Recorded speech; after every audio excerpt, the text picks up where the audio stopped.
अब नहीं आया। अगली सुबह मैं अपने टाइम से उठा। अब रायन के लिए जल्दी उठकर उसे पिक करने की जरूरत नहीं थी। मैं आखिरकार तब तक सो सकता था जब तक मैं चाहूं। मैंने सोचा एला चली गई होगी, लेकिन वो डाइनिंग टेबल पर बैठी मेरा इंतजार कर रही थी। मैंने एक सीट ढूंढी और अपना नाश्ता शुरू किया। हर रोज रायन लेने के लिए जल्दी में मैंने महीनों से घर पर ठीक से नाश्ता नहीं किया था।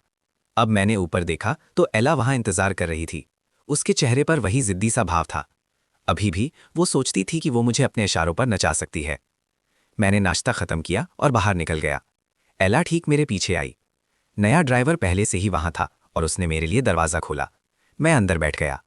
एला मेरे बाद अंदर बैठी। मैंने उसकी तरफ देखा। एला, क्या तुमने ही नहीं कहा था कि तुम मेरे साथ नहीं जाओगी? मुझे कल का हर एक शब्द याद है। एला ने अपने होंठ बंद कर लिए और कुछ नहीं कहा। अगर उसके पापा ने उस पर मामला शांत करने का दबाव ना डाला होता तो वो कभी नहीं आती। थोड़े पैसे क्या आ गए, लोगों पर हुक्म चलाने लगा है, समझता क्या है खुद को। लेकिन उसके पापा को अभी भी नौकरी की ज़रूरत थी। मैंने उस पर और टाइम बर्बाद नहीं किया, बस ड्राइवर को स्कूल ले जाने के लिए कहा। मैं बाहर निकला, एला पीछे आई। हम हमेशा रायन के साथ आते थे। आज उसने बस ली थी। एला को देखकर वो दौड़ कर आया। उसकी नज़र मुझ पर पड़ी। कल के दृश्य ने उसे उलझा दिया था। एक नौकर का बेटा एला के साथ ऐसा बर्ताव कर रहा था। हमें साथ आते देखकर उसने पूछा, तुम दोनों का सुलह हो गया? मैंने उन दोनों पर ध्यान नहीं दिया। मैं सीधा अंदर चला गया। एला मुझे जाते हुए देखती रही, गुस्से में, क्योंकि मैं उसके लिए रुका तक नहीं। उसके साथ बहस करने जैसा कुछ नहीं है, उसने रायन से कहा। रायन ने सर हिलाया। जो भी हो, एक नौकर के बेटे को अपने साथ ऐसा बर्ताव करने देना, तुम बहुत सब्र वाली हो। लोग बातें कर रहे हैं एला। वो कह रहे हैं कि जैक ही असली छोटे मालिक हैं। उन्हें इग्नोर करो। मैंने कहा, मेरे पापा और जैक का रिश्ता अच्छा है। उन्होंने मुझसे जैक का ध्यान रखने के लिए कहा है। मैं उसे ऐसे ही नहीं छोड़ सकती। ये बात समझ में आई। अगर ये उसके पापा के लिए था तो रायन थोड़ा शांत हुआ। मैं क्लास में पहुंचा। ब्री पहले से ही वहां मेरी सीट रोके खड़ी थी। हटो, मैंने कहा। ब्री ने मेरी तरफ देखा। तुम्हारी हिम्मत तो देखो। कल तुमने एला और रायन को गेट पर अकेला छोड़ दिया और ड्राइवर को लेकर चले गए। मैंने उसकी तरफ देखा और धीरे से हंसा। मेरी कार, मेरी मर्जी, तुम हो कौन? मेरे कॉन्फिडेंस ने सबको चौंका दिया। क्या तुम कह रही हो कि वो मेबैक तुम्हारी है? और क्या होगी, मैंने सीधे कहा। ब्री थोड़ा सा हंसी। प्लीज, हम सब जानते हैं कि तुम कौन हो जैक। तुम्हें लगता है कि तुम यहाँ छोटे मालिक बन सकते हो? सच में? खबर है कि वो ड्राइवर तुम्हारे पापा है। तुम्हारा पूरा परिवार जंग्स के लिए काम करता है। एला बस इतनी दयालु है कि वो तमाशा नहीं करती, वरना उसने तुम्हें कब का निकाल दिया होता। अपनी किस्मत पर ज्यादा इतराओ मत। ब्री रायन के करीब थी, जो हमेशा एला के आसपास रहता था। जब उसने इस तरह कहा तो लोगों ने उस पर विश्वास कर लिया। एला और रायन क्लासरूम के दरवाजे पर दिखे। एला का चेहरा उतरा हुआ था, क्योंकि ब्री ने जो अभी कहा था वो असल में मुझ पर हमला नहीं था, वो उस पर हमला था। वो ब्री के पास गई। अपनी सीट पर वापस जाओ। ब्री ने एला को झिझकते हुए देखा। साफ था कि उसे उसकी नाराजगी महसूस हो रही थी, और अपना सामान हटा लिया। एला फिर से मेरे पास बैठ गई। मैंने कोई रिएक्शन नहीं दिया। उसके आने जाने से मुझे अब कोई फर्क नहीं पड़ता था। वो टीचर की फेवरेट थी और सब उसे पसंद करते थे। कोई उसकी सीट बदलने पर सवाल नहीं उठाता। ब्री रायन के पास बैठ गई, अभी भी मुंह फुलाए हुए। उसने रायन से कहा, एला ये क्या कर रही है? जैक उसके सर पर चढ़ रहा है और वो अभी भी उसे बचा रही है। वो अभी उसके घर पर रह रहा है। उसके पापा ने उसे उसका ध्यान रखने के लिए कहा है, रायन ने कहा। बस इतनी सी बात है, इसे ज्यादा मत सोचो। ओह, ब्री ने कहा, ये बात है। उसने दावा किया कि वो कार उसकी है। एला का फ़ोन जाहिर है महंगा है, और जो गिफ्ट्स वो रायन को देती है वो भी सस्ते नहीं होते। लेकिन जैक का फ़ोन बिल्कुल मेरे जैसा दिखता है, और वो अमीर लड़का बनना चाहता है। कौन विश्वास करेगा इस पर? मैंने चुपके से अपना फ़ोन चेक किया। सूफिया ने आखिरकार रिप्लाई किया था, एक शब्द, हाँ, बिल्कुल ठंडा। कल वो गर्माजोशी से भरी और बात करने में आसान थी। फिर वो चली गई और दूर हो गई, और उसने अभी अभी उस मैसेज का जवाब दिया था जो मैंने कल रात भेजा था। एला ठीक मेरे पास बैठी थी और मेरी स्क्रीन पर एक झलक पड़ी। कॉन्टैक्ट का नाम सोफिया। उसने गुस्से से देखा। कुछ खास नहीं बदला था, लेकिन कल से मैं एक बिल्कुल अलग इंसान जैसा लग रहा था। मैंने अपना फ़ोन निकाला और सोफिया को एक मैसेज भेजा। आज दोपहर भी ट्यूटरिंग के लिए आ रही हो ना? उसका जवाब जल्दी आ गया। एक शब्द, हाँ, काफ़ी था। मैंने अपना फ़ोन रख दिया। मैं क्लास में डूब गया। ऐसा फोकस जो मैंने पहले कभी नहीं किया था। लंच में रायन एला को लेने आया। उसने खुद ही मेरी तरफ देखा। तुम खाना नहीं खाओगे? मेरा आज का फोकस उसे साफ तौर पर उलझा रहा था। कोई नींद नहीं। और अब मैं घंटी बजने के बाद भी ध्यान से अपने नोट्स अरेंज कर रहा था। कभी मेरा दिमाग सिर्फ उसी से भरा रहता था, लेकिन मेरे भी ऐसे पल होते हैं जब मैं गंभीरता से पढ़ाई करता हूँ। मुझे क्लास के बाद भी व्यस्त देखकर इला उत्सुकता से पूछे बिना नहीं रह पाती। मैंने ऐसे बिहेव किया जैसे मैंने कुछ सुना ही नहीं, उसे सीधे इग्नोर कर दिया। रायन ने इला की तरफ देखा। अगर वो नहीं जा रहा तो चलो हम चलते हैं, हम उसके लिए कुछ ले आएंगे। रहने दो, मैंने कहा। रायन एक अच्छा इंसान था, कम से कम सभी उसे ऐसा ही देखते थे। जब दूसरे लोग मेरे पीठ पीछे मेरा मजाक उड़ाते थे तब भी रायन अच्छे से पेश आता था, लेकिन मैं किसी का एहसान नहीं लेना चाहता था। मैंने अपना सामान ठीक से उठाया और खड़ा हो गया, लेकिन अपने रास्ते चला गया। रायन एला के पास आ गया। उससे क्या हो गया है? वो तुम्हें पूरी तरह इग्नोर कर रहा है। तुमने क्या किया? एला भी उतनी ही उलझी हुई थी। वो भी ये जानना चाहती थी। आमतौर पर चाहे वो कितनी भी ठंडी क्यों ना हो, मैं हमेशा एक ज़रूरतमंद छोटे कुत्ते की तरह उसके पास गिड़गिड़ाने लौट आता। लेकिन कल से उसने कुछ अलग नहीं किया था और फिर भी मैं यहाँ था। वो समझ नहीं पा रही थी। रायन ने कहा, वैसे क्या तुम उसे इस हफ्ते के आखिर में अपनी बर्थडे पार्टी में बुला रही हो? इस हफ्ते के आखिर में एला का बर्थडे था, पिछले साल। उसने इंपीरियल व्यू होटल में सेलिब्रेट किया था। मैंने सब कुछ बुक किया था, हर डिटेल ऑर्गेनाइज की थी और उसे स्कूल से जिसे भी बुलाना था बुलाने दिया था। एक रात में लाखों खर्च हुए थे। हर क्लासमेट जो आया था उसने उसकी तारीफ की थी। एला की बर्थडे पार्टी में बुलाया जाना एक सम्मान माना जाता था। इस साल भी कुछ अलग नहीं था। मैंने कुछ दिन पहले ही सब कुछ संभाल लिया था। अगर मैंने उसे निकालने की बात ना कही होती तो एला ने दूसरी बार सोचा भी नहीं होता। लेकिन कल के बाद, आज की इस ठंडक के बाद, वो चिंता किए बिना नहीं रह पाई। अगर मैं नहीं आया तो क्या वो पार्टी कर पाएगी? उसने मुझे दूर जाते हुए देखा और खुद से शांत रहने को कहा। ज्यादा मत सोचो, वो आ जाएगा। वो हमेशा आता है। वो मेरा बर्थडे कभी नहीं छोड़ेगा। शायद ये पूरा ठंडा बर्ताव उसका एक सरप्राइज देने का तरीका है। वो थोड़ा रिलैक्स हुई। वो आएगा, उसने रायन से कहा। हाँ, रायन ने सहमति जताई। उसने कभी मिस नहीं किया। उस दोपहर एला और रायन एक स्कूल इवेंट के लिए रिहर्सल्स कर रहे थे। मैंने इंतज़ार नहीं किया, मैं सीधा घर चला गया। सोफिया पहले से ही वहाँ थी। जब मैं अंदर आया तो वो और स्नोबॉल दोनों मुझसे मिलने आए। उसे वहाँ देखकर मैं मुस्कुराया। शायद ये वो रिश्ता था जो हमने एक दूसरे जीवन में शेयर किया था। लेकिन हर बार जब मैं उसे अब देखता तो ऐसा लगता था जैसे कुछ दुर्लभ और संभालने लायक है। सोफिया मेरी मुस्कान पर चौंक गई। उसे मेरे ठंडे और अलग वर्जन की आदत थी। ये सारी गर्माजोशी उसे बार बार चौंका देती थी। वो मेरी नज़रों से नज़रें नहीं मिला पा रही थी। मैंने मुस्कुराते हुए कहा, तुम जल्दी आ गईं, चलो स्टडी में चलते हैं। मैंने उसे ऊपर जाने दिया। मैं आज क्लास में कई ऐसी चीज़ों से टकराया जो मुझे समझ नहीं आई। मैं उम्मीद कर रहा था कि तुम मदद कर सकती हो। हम स्टडी में बैठ गए। मेरे पास वाली सीट हमेशा एला की थी, लेकिन अगर वो यहाँ बैठती भी तो वो मुझे कभी गंभीरता से नहीं पढ़ाती। उसने कहा होता कि मैं उसका टाइम बर्बाद कर रहा हूँ। सोफिया मेरे पास बैठी और 2 प्रैक्टिस टेस्ट्स निकाले। वो ये जानना चाहती थी कि मैं कहाँ से शुरू कर रहा हूँ। मैंने उन्हें ध्यान से सॉल्व किया और उसे दे दिया। सोफिया ने उन्हें चुपचाप देखा। मैं अजीब सा महसूस करने लगा। माफ़ करना, मैं सच में बेकार हूँ।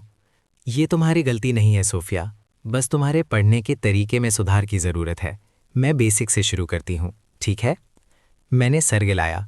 जब सोफिया पढ़ाती है तो वो पूरा समय नीचे देखती रहती है, कभी मेरी तरफ नहीं देखती और बहुत गंभीरता से लेक्चर देती है। लेकिन उसके एक्सप्लेनेशंस इतने साफ थे जो मैंने पहले कभी नहीं सुने थे। जो चीज़ें मुझे महीनों से उलझा रही थी, जैसे ही उसने समझाई, अचानक से समझ में आ गई। सोफिया काफ़ी देर से बोल रही थी, उसे प्यास लग रही थी। जब उसने आखिरकार ऊपर देखा तो उसने मुझे घूरते हुए पकड़ा। उसने थोड़ा सा घबराकर नीचे पेपर की तरफ देखा। कुछ गलत है? तुम्हारा कोई सवाल है? मैं बस सोच रहा था, तुम मेरे साथ इतने सब्र से पेश आ रही हो, लेकिन अपने फ़ोन पर तुम बिल्कुल ठंडी हो। कुल 2 शब्द। क्या ये एला वाली बात की वजह से है? क्या तुम मुझसे नाराज़ हो? नहीं, सोफिया ने कहा, कल घर पर मेहमान आए थे, मैं बिजी थी और तुम्हारा मैसेज सुबह तक नहीं देखा। जब मैंने देखा तो सुबह हो चुकी थी। अगर तुम्हें कभी कुछ चाहिए हो तो मुझे कभी भी कॉल कर लेना। हम पढ़ाई में डूबे हुए थे जब मेरा फ़ोन बजा। मैंने उठाया। एला की आवाज़ आई, जैक तुम ये क्या कर रहे हो? अब मैंने क्या कर दिया? उसके दोषी ठहराने वाले लहजे से। मुझे सच में नहीं पता था कि मैंने क्या किया है। तुमने उनसे मेरा सारा सामान बाहर फेंकवा दिया। मैंने सोफिया की तरफ देखा। छिपाने का कोई फायदा नहीं था। मैंने सीधे कहा, मैंने तुम्हें कल बताया था कि तुम्हें निकाल दिया गया है। इसका मतलब है कि तुम्हें मेरे घर में रहने का कोई कारण नहीं है। मैं अभी एक सेशन के बीच में हूं, मुझे परेशान मत करो। मैंने फ़ोन काट दिया। एला दरवाजे पर खड़ी थी, बाहर पड़े अपने बैग्स को घूर रही थी। उसे विश्वास नहीं हो रहा था कि मैंने सच में ऐसा कर दिया है। मैं सच में उसे बाहर निकाल रहा था। मैंने फ़ोन नीचे रखा। चलो आगे बढ़ते हैं, सोफिया ने धीरे से जवाब दिया और कुछ नहीं कहा। कुछ मिनट बाद स्टडी का दरवाज़ा ज़ोर से खुला। एला वहाँ खड़ी थी। उसका चेहरा गुस्से से काला था। उसकी नज़र मुझ पर और सोफिया पर पड़ी। उसकी नज़रों में एक तिरस्कार की झलक थी। उसे यहाँ देखकर मैं खड़ा हुआ और पूछा, तुम क्या चाहती हो? मुझे लगा तुम्हें मैं पसंद नहीं हूँ। मुझे लगा मैं काबिल नहीं हूँ और अब तुम हो जो पीछा नहीं छोड़ पा रही। एला आगे बढ़ी। तुम्हें मजा आ रहा है मुझे इस तरह बेइज्जत करके? सोफिया इंस्टिंक्टिवली खड़ी हुई और मेरे सामने आ गई। तुम्हें बेइज्जत करूं? एला को इतना गुस्सा देखकर मैंने पलटवार किया। मुझे लगता है तुमने गलत समझा है। मैंने तुम्हें कैसे बेइज्जत किया? एला, मैं हूं जो बेइज्जत हुआ है। मैंने तुम्हारी जिंदगी में हर चीज के लिए पाया है और जब तुम और रायन साथ थे, मैं तुम्हारे पीछे नौकर की तरह घूमता रहा। तुम दोनों की सेवा करता रहा। हर रोज तुम्हारी बेरुखी सहता रहा। तुम उसे बेइज्जती नहीं कहती? मैंने बस वही वापस लिया था जो मेरा था और उसने उसे बेइज्जती कहा। एला के होंठ सिकुड़ गए। ये मत सोचना कि यहाँ किसी को लाकर मुझ पर दबाव डाल सकोगी। मैं तुम्हें कभी पसंद नहीं करूंगी। मैं तुम्हारे साथ कभी नहीं रहूंगी। मैं ये बिल्कुल साफ कर दूं। वो मुड़ने लगी और सीधे दरवाजे से टकरा गईं। मैंने खिड़की खोली, आवाज़ नीचे तक जा रही थी।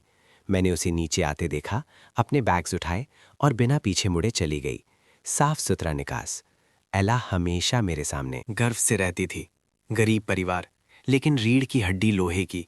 चाहे मैंने उसे कितना भी दिया, वो पैसों के लिए कभी नहीं झुकी। यही तो मुझे उसमें एक बार पसंद था। अब ये बस अजीब लग रहा था।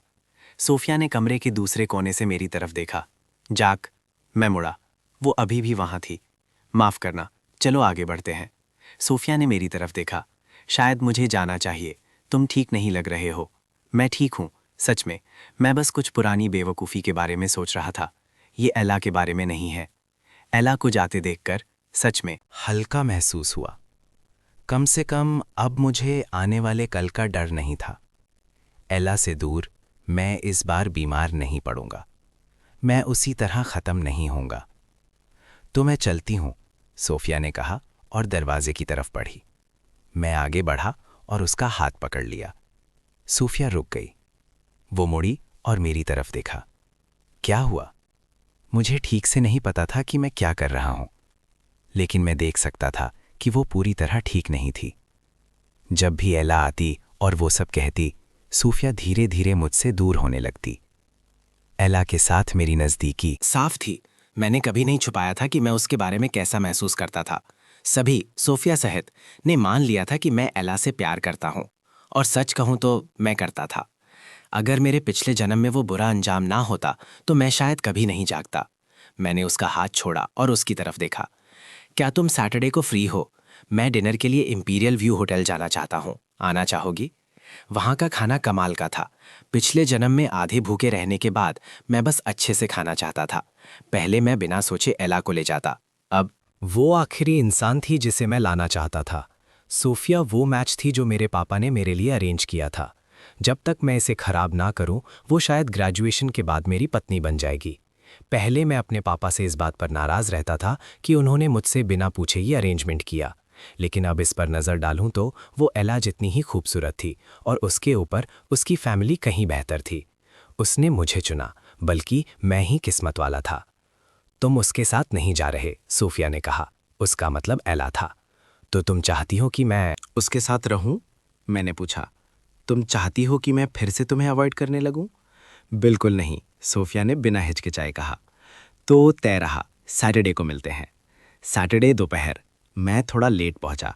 एंट्रेंस पर मैंने कई जाने पहचाने चेहरे देखे, सभी अच्छे से तैयार थे। ब्री ने मुझे सबसे पहले देखा और हंसी।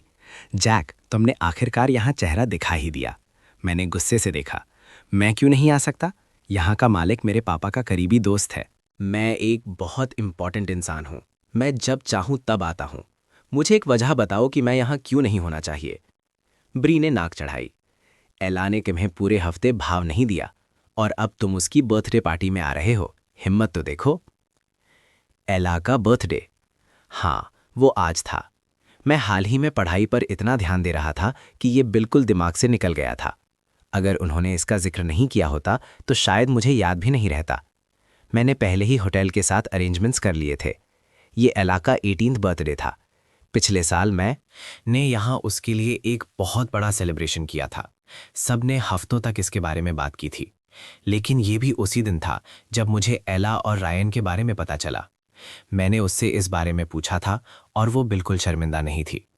रायन और मैं एक दूसरे को पसंद करते हैं। हम साथ क्यों नहीं रह सकते? जैक, क्या तुम मेरी जिंदगी में दखल देना बंद कर सकोगे? मैंने गुस्से में उससे बात करना बंद कर दिया था। हम 2 दिन तक अनबन में थे और फिर मैंने पहले हार मांगकर माफ़ी मांगी थी। उस बर्थडे से वो दोनों मेरे सामने और हिम्मत दिखाने लगे थे। आखिरकार मैंने उससे साथ रहने के लिए मिन्नतें की थीं और उससे शादी करने के लिए। मैं तो यहाँ तक चला गया था कि मैंने अपने पापा की दी हुई कंपनी उसके नाम कर दी थी। कितना बेवकूफ़ था। अब यहाँ खड़ा भीड़ को मस्ती करते हुए देखकर मुझे उनमें से किसी में कोई दिलचस्पी नहीं थी। ये सब मैंने ही अरेंज किया था, सबका बिल मेरे नाम पर। और अब जब मैंने एला को पैसे देना बंद कर दिया था, वो अभी भी सबको यहाँ मुफ्त में खर्च करने के लिए ले आई थी। मुझे सच में जानने की उत्सुकता थी कि वो बिल कैसे हैंडल करने वाली थी। मैंने तानों को इग्नोर किया और सीधा लिफ्ट की तरफ चला गया। सोफिया के साथ मेरी टेबल पहले से ही रिजर्व थी। मैं सोच रहा था कि क्या वो आ गई है। लिफ्ट खुली। एला ठीक वहाँ थी, रायन के साथ गहरी बातचीत में। जब तक उसने मुझे नहीं देखा, उसकी आंखें तुरंत मुझ पर टिक गईं। वो मुस्कुराई। मुझे पता था तुम आओगे और तुम यहाँ हो। वो थोड़ी गर्व से मेरी तरफ आई। तुमने नहीं कहा था कि तुम नहीं आओगे?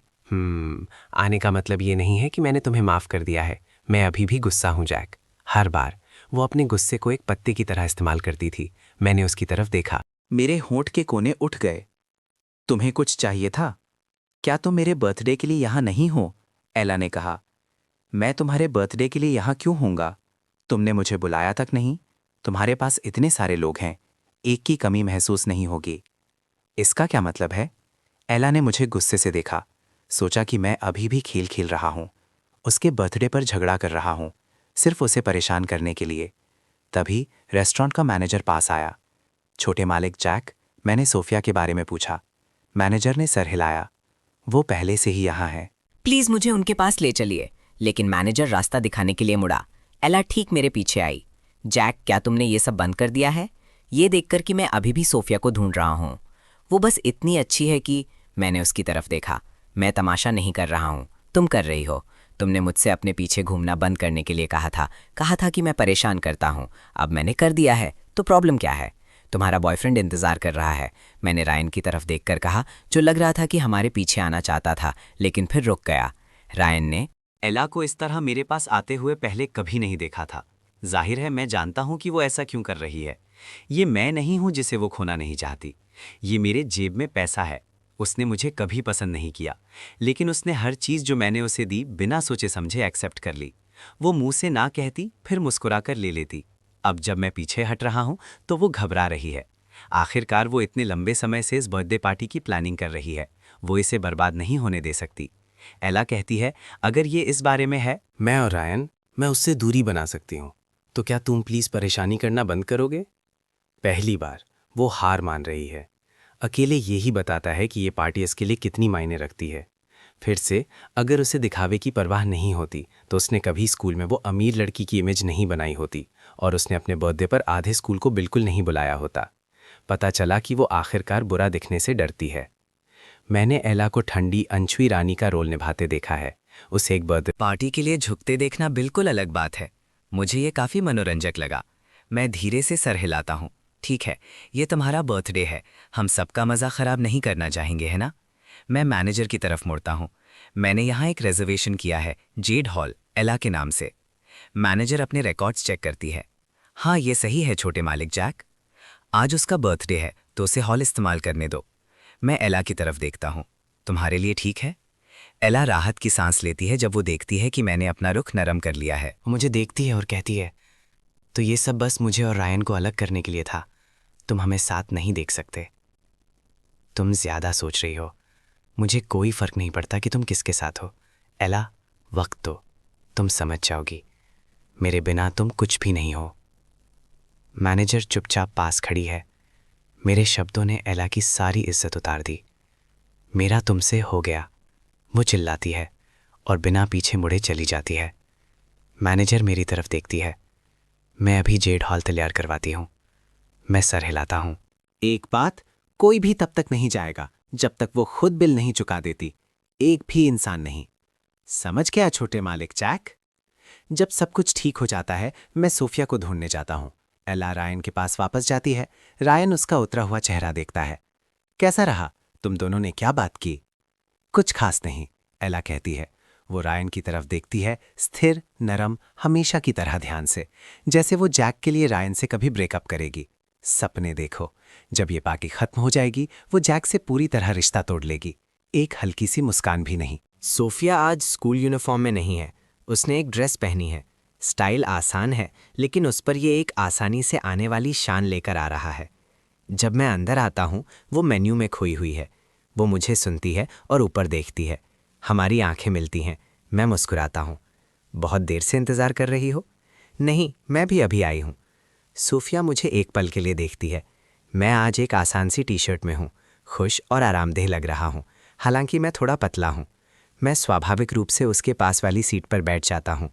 सोफिया ने उम्मीद नहीं की थी कि मैं इतना पास बैठूंगा। वो थोड़ा सख्त हो जाती है। और भी कई सीटें हैं।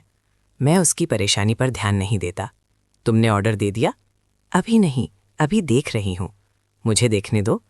मैं उसके पास झुकता हूँ, मेन्यू पढ़ते हुए। सोफिया अब मेन्यू पर ध्यान नहीं दे पा रही है। उसका ध्यान बार बार मुझ पर जा रहा है। मैं जो भी शैम्पू इस्तेमाल करता हूँ, उसकी महक अच्छी है, साफ और ताज़ी, बिल्कुल भी तेज़ नहीं। मैं कुछ तेज़ और भारी चीज़ों के मूड में हूँ। ये ऐसी चीज़ है जो आपको जिंदा महसूस कराती है।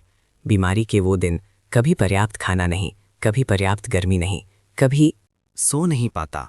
वो दिन शुद्ध यातना थे। अभी भी दोबारा पैदा होने के बाद मैं कभी कभी सपने देखता हूँ कि मैं उस जीवन में वापस आ गया हूँ। खाना तेज है। मैं अपने हाथ से अपने मुंह पर हवा करता हूँ। मैं वाटरमेलन जूस के लिए हाथ बढ़ाता हूँ और एक घूंट लेता हूँ।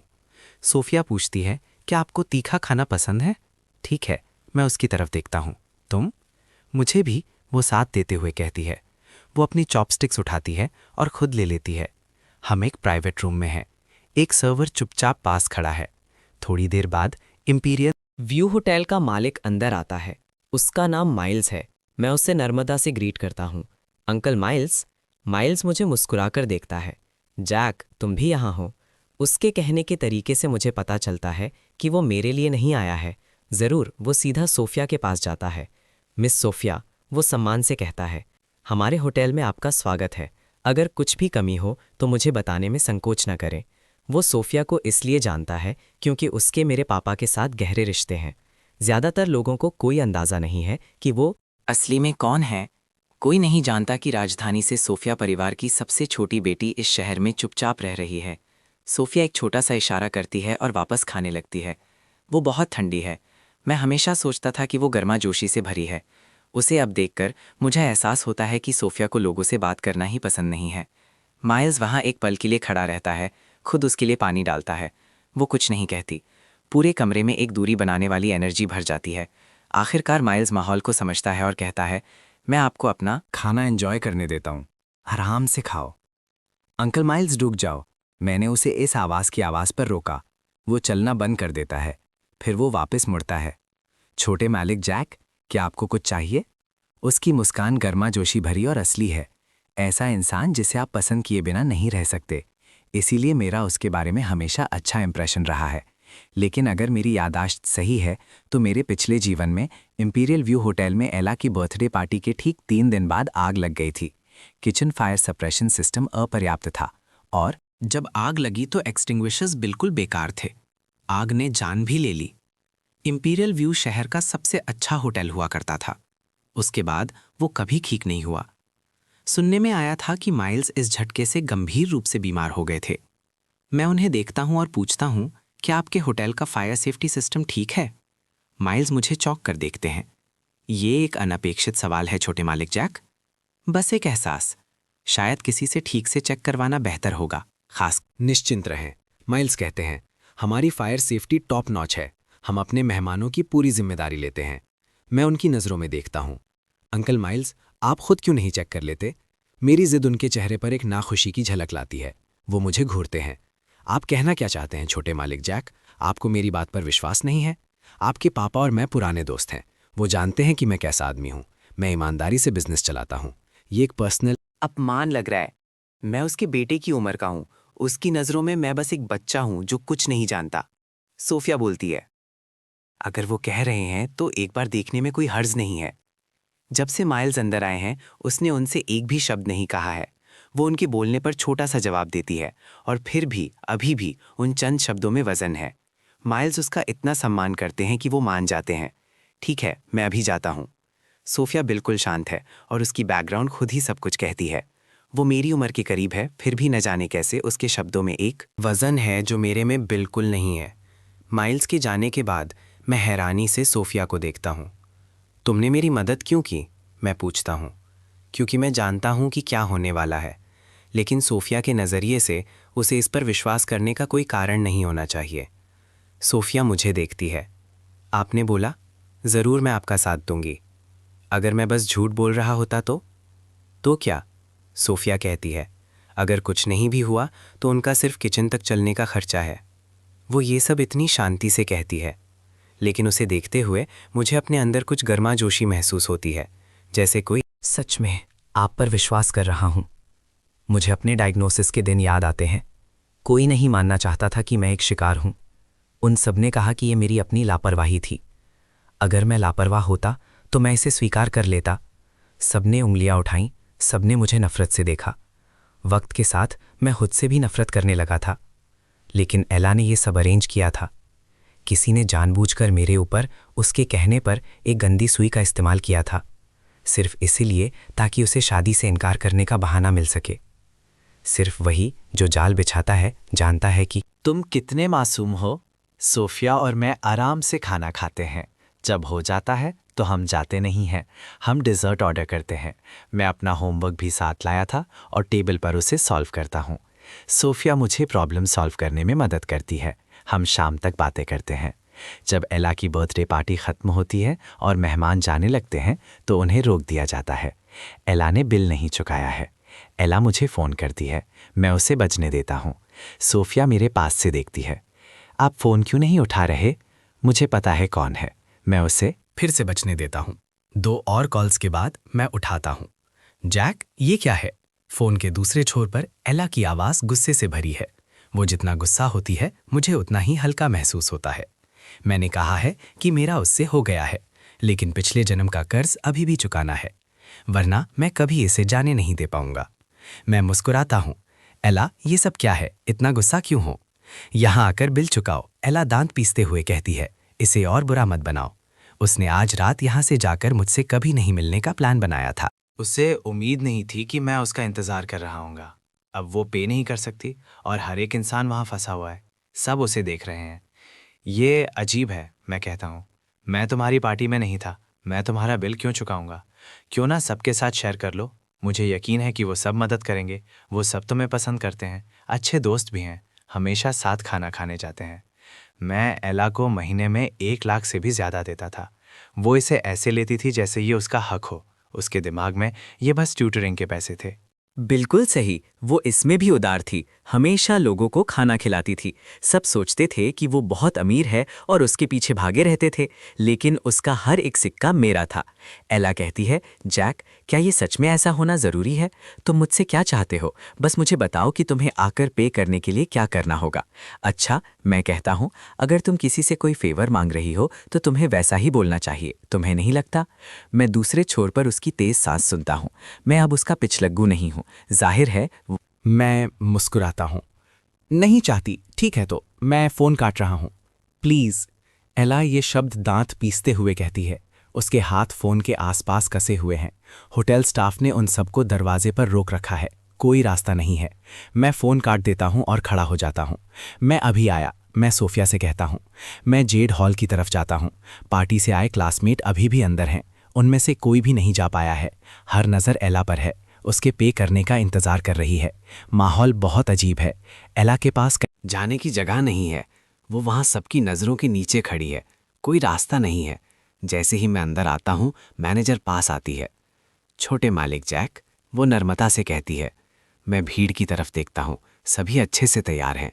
इस दोपहर वो मुझे नीचा दिखा रहे थे, अब वही भीड़ दरवाजे से बाहर निकलने की भी हैसियत नहीं रखती। एक अनपेड बिल के साथ फंसे रहने से ज़्यादा बेइज्जत करने वाली कोई चीज़ नहीं है। मैं मुस्कुराता हूँ। क्या हो रहा है? ये तो एक बर्थडे पार्टी होनी चाहिए थी ना। कोई बहुत खुश नहीं लग रहा है। मैं जानबूझकर एला की तरफ देखता हूँ। उसका किसी और से ज़्यादा उतरा हुआ है। रायन पास खड़ा है। साफ है कि उसे समझ नहीं आ रहा है कि क्या हो रहा है। मैनेजर समझाती है, मिस एला ने बिल नहीं चुकाया है। मैं बस सबसे अनुरोध करती हूँ कि जब तक ये चुकाया नहीं जाता, सब यहीं रहें। मैं हाथ हिलाता हूँ। बस इतना ही, इतना बड़ा तमाशा बनाने की ज़रूरत नहीं है। ये मेरे क्लासमेट हैं, आज रात का बिल मैं चुकाऊंगा। मैं अपना कार्ड मैनेजर को देता हूँ। वो उसे लेती है और पेमेंट करती है। लोग मुझे अलग नज़रों से देखते हैं, उलझे हुए, अनिश्चित। एला बर्थडे पार्टी कर रही है और जैक पे कर रहा है। हो क्या रहा है? क्या वो अपनी पार्टी के लिए पे नहीं कर सकती? एला का चेहरा जल जाता है। वो मुझे घूरती है। तभी वो इतनी आसानी से आ गया। ये उसकी प्लान थी, उसे बेइज्जत करने की, सबको दिखाने की कि वो कंगाल है, कि वो पैसों के लिए उस पर निर्भर है। वो चुपचाप बिना एक शब्द कहे सेटल कर सकता था, लेकिन वो इसका शो बनाता है, सबके सामने कार्ड स्वाइप करता है। ये लड़का पूरी तरह पागल हो गया है। एक पल बाद मैनेजर वापस आती है, मुझे कार्ड और रसीद वापस देते हुए। हो गया छोटे मालिक जैक, ये रहा बिल। मैं टोटल पर नज़र डालता हूँ, फिर मैं इसे जानबूझकर जोर से पढ़ता हूँ। 8,60,000। हैप्पी बर्थडे अला, क्योंकि आज तुम्हारा खास दिन है, ये वाला मैं चुका दूंगा, लेकिन अगला कोई नहीं होगा। मैं रायन की तरफ देखता हूँ। वो ठीक मेरे पास खड़ा है और उसके चेहरे से रंग उड़ गया है। वेट, एला के सारे पैसे जैक से आते थे? क्या वो अमीर परिवार से नहीं थी? उनके सामने हो रहा ये दृश्य सबके लिए एक थप्पड़ है। ब्री आगे आती है और मेरा सामना करती है। जैक, ये कैसा मजाक है? सिर्फ इसलिए कि एला के पैसे तुम्हारे हाथों से गुजरते हैं, वो तुम्हारे नहीं हो जाते। तुम बस हाउसकीपर के बेटे हो जो उसके लिए पैसे रखता है। तुम इतना गर्व किस बात पर कर रहे हो? तुम्हारे परिवार के नौकर तुम्हारे पैसे संभालते हैं। मैं ब्री की तरफ देखता हूं और मुस्कुराता हूं। जब तुमने बात छेड़ ही दी है तो मैं हाउसकीपर का बेटा नहीं हूं। मैं सब कुछ साफ कर दूं, मैं नहीं हूं। उसका पापा मेरे परिवार का ड्राइवर था। उसने मुझे स्कूल गेट पर अकेला छोड़ दिया था, एला और रायन को ले जाने के लिए। उसे निकाल दिया गया है। अगर तुम्हें विश्वास नहीं है तो एला से खुद पूछ लो। मैं उसकी तरफ देखने के लिए मुड़ता हूँ। तुम क्या कहती हो एला? वो मुझे घूरती है, आंखें कड़वी निराशा से भरी हैं। उसने कभी नहीं, अपनी जिंदगी में एक बार भी, चाहे कितनी भी मुश्किल हो, इतना बेइज्जत महसूस नहीं किया था। और अब सब उसे बिखरते हुए देख रहे हैं, लेकिन वो एक शब्द नहीं कह सकती, क्योंकि एक असली चांस है कि वो अपने पैसे वापस ले लेगा और उसे अकेला छोड़ देगा। वो मुझे इग्नोर करती है और बाहर चली जाती है। रायन सब देखता है, फिर उसके पीछे जाता है। पूरा दृश्य असहनीय है, लेकिन उसके पास कोई विकल्प नहीं है। जो उसने उम्मीद नहीं की थी वो ये था कि वो ड्राइवर की बेटी है, तो फिर वो इतने समय से अमीर होने का नाटक क्यों कर रही थी? जब वो दोनों चले जाते हैं, मैं कमरे में अभी भी सबकी तरफ देखता हूँ। अब यहाँ देखने के लिए कुछ नहीं है, आप सब जाने के लिए आज़ाद हैं। घर जाते हुए ध्यान रखना, देर हो रही है। एक एक करके वो जेड हॉल से निकलते हैं। मैं उन्हें जाते हुए देखता हूँ, फिर खुद बाहर निकलता हूँ। मैनेजर मुझे एग्जिट की तरफ ले जाती है। वो मुझे लिफ्ट तक छोड़ती है। सोफिया ठीक उसी पल पहुंचती है। हम साथ में लिफ्ट में जाते हैं। मैं कुछ नहीं कहता, ना ही वो। मैंने सबके सामने सब कुछ साफ कर दिया है, लेकिन मुझे इसके बारे में कुछ खास अच्छा महसूस नहीं हो रहा है। मैंने जितना सहा है उसके मुकाबले। मैंने अभी एला के साथ जो किया वो उस हिसाब का एक छोटा सा हिस्सा भी नहीं है जो मुझे चुकाना है। सोफिया मेरी चुप्पी को नोटिस करती है। वो उसे डिस्टर्ब नहीं करती। हम लॉबी में पहुंचते हैं और माइल्स वहां है। जैसे ही वो मुझे देखता है वो